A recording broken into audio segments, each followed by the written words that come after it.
Welcome to episode number 37. I'm CJ Werleman. Thank you for joining us. In this week's episode, we reveal fresh evidence China is not only holding millions of Uyghur Muslims in a network of concentration camps, but also carrying out a mass extermination program. But first, a quick reminder to click on the subscribe button below so you don't miss out any future episodes. Now let's get into it. China is carrying out the largest industrial-scale persecution of a religious minority since the Holocaust. This is not conjecture, speculation, or some far-flung conspiracy theory generated by the CIA to make China look bad, as many imbeciles, cranks, and loons on the far left believe. Or like these genocide-denying jerks at the Grey Zone, who pose as anti-imperialists while pushing discredited propaganda to lend cover for Chinese, Russian, and Iranian imperialism. I mean, wow, you can't make this crap up. I mean, if that's what you believe, then I don't know what more to tell you, other than you're choosing to ignore what Uyghur concentration camp survivors are saying, along with their captors and the Chinese Communist Party itself. Watch. A UN panel says the region resembles a massive internment camp, where more than 1 million Muslim minorities have been rounded up, detained, and forcibly indoctrinated by the Chinese regime. Witness accounts, satellite imagery, and Communist Party documents reveal what appears to be the largest imprisonment of people on the basis of religion since the Holocaust. I mean, we not only have a trove of leaked Chinese government documents demonstrating its intent to annihilate Uyghur culture, but also we have Chinese officials boasting they have dramatically reduced the Uyghur population. And we also know for certain millions of Uyghur detainees have suffered the cruelest forms of mistreatment and abuse imaginable, including torture and rape, while also being subjected to forced family separations, forced abortions, and forced sterilizations.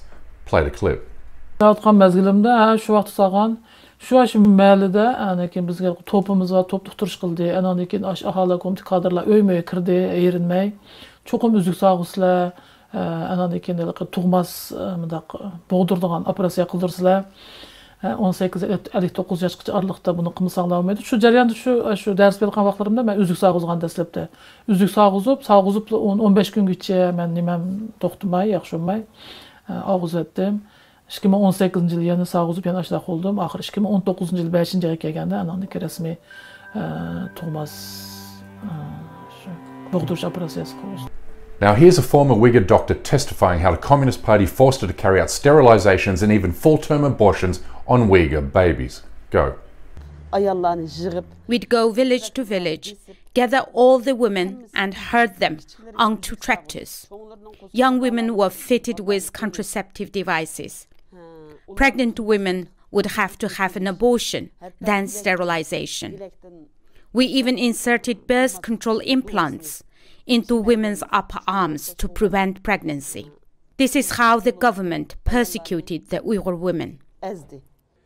Her testimony is echoed and corroborated by hundreds of testimonies gathered by an independent team of lawyers, human rights activists, and academics, working under the auspice of the Uyghur Tribunal, while operating without the backing or influence of a single government. Play. On the basis of evidence heard in public, the Tribunal is satisfied beyond reasonable doubt that the PRC, by the imposition of measures to prevent births intended to destroy a significant part of the Uyghurs in Xinjiang, as such, has committed genocide. Now this brings us to where we are today. And what we now have is testimony from a widely respected Uyghur academic who managed to flee to Europe a year ago. He has come forward to describe how he witnessed Chinese officials carrying out mass killings within the complex he was detained. He has supported his testimony with documents and photos showing both he and his wife were arrested in 2017 after returning from a trip to Turkey. They, like tens of thousands of others, were accused of working as spies for foreign governments. He describes China's mass killing program like this, and I quote, "The entire extermination network is well planned. First, they divide everyone up based on the severity of their crimes. If a prisoner was smart enough to say something like, 'No one is more powerful than the Chinese Communist Party' during his interrogation, they survived. If, however, you were dumb enough to question their policies and say things such as, 'What did I do? I'm not breaking the law. You are, and it's not fair,' then you were killed right away." End quote. He said the group of prisoners identified for extermination were then told they were being sent for a medical checkup, but instead were given a lethal injection. He said this, and I quote, "When they came back from these medical checkups, usually 2 or 3 hours later, their eyes rolled back into their head and they gasped for air one final time. It was obvious they'd been injected with a lethal drug because we couldn't see any signs of torture." End quote.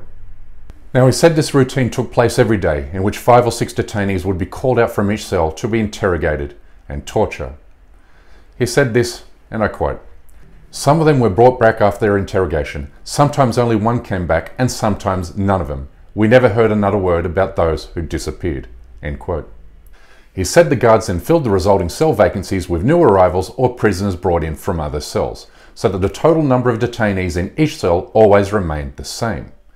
He said they did this so no one could guess or say exactly how many Uyghur detainees had been killed. But let's do some basic arithmetic. There are upwards of 3 million Uyghur detainees being held in more than 500 concentration camp facilities, with roughly 6 detainees occupying each cell according to survivor testimonies. Now, if only one prisoner is executed from each cell per day, then we are looking at roughly 50,000 killings per day. A calculation my friend and NASA engineer Erkan Sedik came to recently. Now, I understand 50,000 killings per day is an unbelievably high number to get your head around, but here's what you need to know. In 2014, Chinese President Xi Jinping issued a secret order to officials in Xinjiang to kill 1/3 of all Uyghurs, lock up 1/3, and then indoctrinate one final third to the Communist Party ideology. Now, given the Uyghur population is estimated to be 15 million, we are talking about 5 million deaths, the near equivalent of the number of Jews murdered during the Holocaust. A currently employed guard at a concentration camp provides a glimpse into the violence dished out to Uyghur detainees. Roll it. Beat them, kick them, beat them bruised and swollen, knock their heads on the radiator. Police would step on the suspect's face and tell him to confess. If you want people to confess, you use the electric baton. We would tie 2 electrical wires on the tips and set the wires on their genitals while the person is tied up. The result is better. And here's a former detainee describing how Uyghur women are systematically raped by their Chinese guards. Go. Not 1, but 3. They did whatever evil their mind could think of, and they didn't spare any part of my body, biting it to the extent that it was disgusting to look at. They didn't just rape, they were barbaric. They had bitten all over my body. I mean, we are talking about the Chinese Communist Party here after all, arguably one of the most despicable and fundamentally evil regimes to ever inhabit this planet. This is a regime that murdered tens of millions of its own people to consolidate power in the 1960s, making Mao Zedong the worst mass murderer in human history. Watch. Historians have speculated that tens of millions of people died of starvation. But the true dimensions of what happened are only now coming to light, thanks to the meticulous reports the party itself compiled during the famine.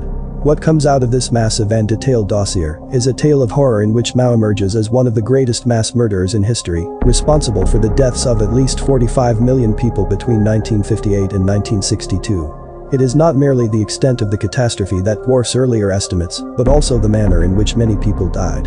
Between 2 and 3 million victims were tortured to death or summarily killed, often for the slightest infraction. More recently, the regime murdered thousands of student protesters at Tiananmen Square in 1989 to crush the pro-democracy movement. Roll it. There was a volley of tear gas. Then, without warning, the army opened up with bullets, firing indiscriminately at the crowd.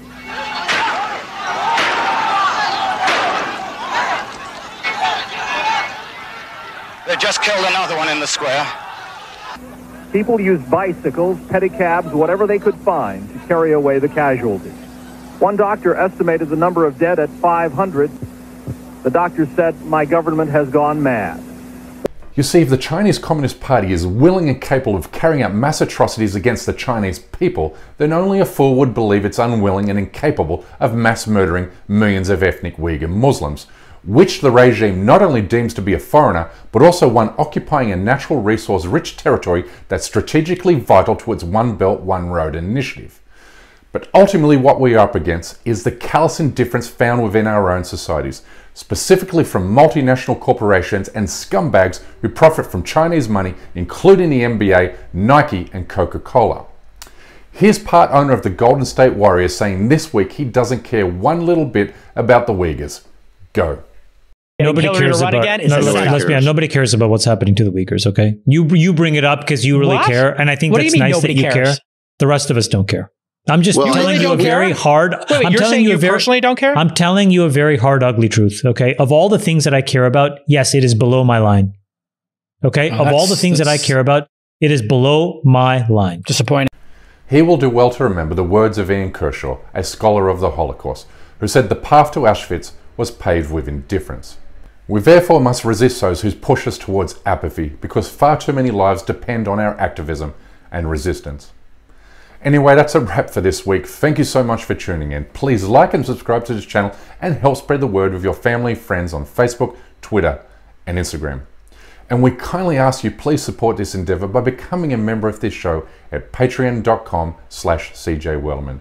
We can't produce, sustain, and grow this show without your help, and we offer exclusive benefits to those who do. But for now, good night, good morning, or good day, wherever you are, and stay blessed.